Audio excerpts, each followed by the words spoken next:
Alors, Rabotai, je voulais, comme j'ai vu que vous aimez bien les histoires des tzadikim, j'ai dit une nouvelle histoire.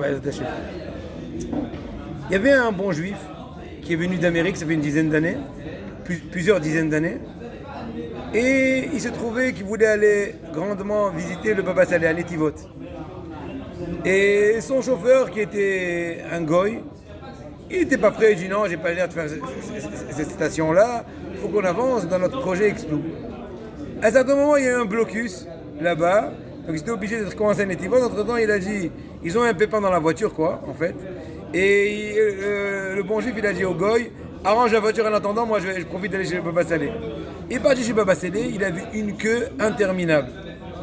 Et il dit, je peux rester jusqu'à demain matin, peut-être que je n'ai même pas l'occasion de rencontrer Baba Saleh. Bon, il a quand même entendu un peu, il était un peu hésitant, il demande ce qui se passe, comment ça se passe. Et on lui a dit, écoute, il faut attendre. Après exactement quelques minutes, il y a le chamage de Baba Saleh, donc celui qui s'occupe de faire entrer les gens. Il dit, il y a quelqu'un, un certain Américain ici. Ah, tout le monde ne réagit pas. Le DJ, il fait sûrement pas allusion à moi, je viens d'arriver. Bon, il repose la question, Baba Saleh a demandé est-ce qu'il y a un Américain ici. Alors j'ai tenté. Oui, mais je viens d'arriver, je suis de New York, oui, effectivement. Et il lui a dit, Baba Saleh t'appelle. Baba Saleh il a appelé, il est rentré. Et il commence à discuter. Après quelques instants, il commence à discuter avec ce bon juif.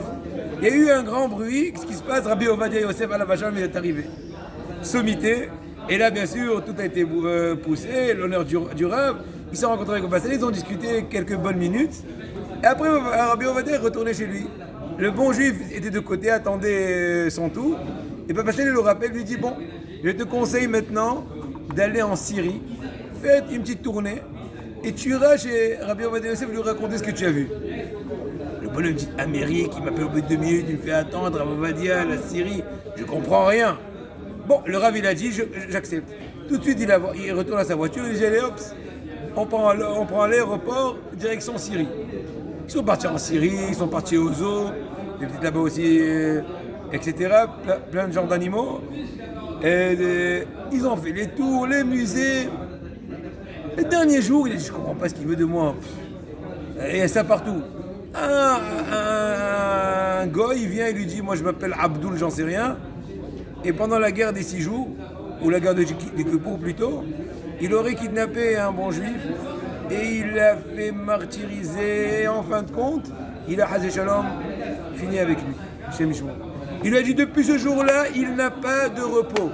Il se sent poursuivi par des esprits, il n'a rien ne marche. Il le supplie à ce bon juif, parce qu'il a vu qu'il était un juif, de le sauver. Et il a dit, je sais pas, je vais essayer, je vais voir. Il est retourné en Israël. Alors on va dire, il a attendu. Il a dit alors, qu'est-ce qu'il dit Baba Saleh, qu'est-ce qu'il en est? Il lui a dit, écoute, voilà, rien de spécial. J'ai dit, encore, raconte, encore. Il dit, oui, il y avait un gars, une histoire. Il dit, oui, mais c'est qui? Quel était le nom de ce juif-là? Il lui a dit, imaginons, Itzhak ben Abraham. Il lui a dit, ça y est, tu m'as aidé. Qu'est-ce qui s'était passé?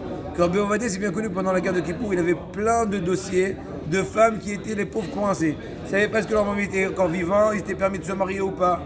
Le seul dossier qu'il n'a pas réussi à dénouer, mis à part les centaines de dossiers qu'il a dénoués avec victoire, c'était le sujet de ce fameux juif le pauvre. Et Baba Saleh, il a dit à Ovadia à ce moment-là, t'en fais pas, je vais t'arranger l'histoire. Il a envoyé cet Américain qui a vu ce goy, qui a témoigné que malheureusement il a tué ce juif-là pour pouvoir libérer cette femme en bataille. Ça prouve la force de la émoulette des équipes. Et on bénit tous nos frères, que Dieu les protège, surtout les soldats, et à la Torah les protège. C'est lui qui fera leur guerre. Et ils font que du bruit comme ça, et Akadosh Baruch Hu, il va faire toute la victoire. Amen.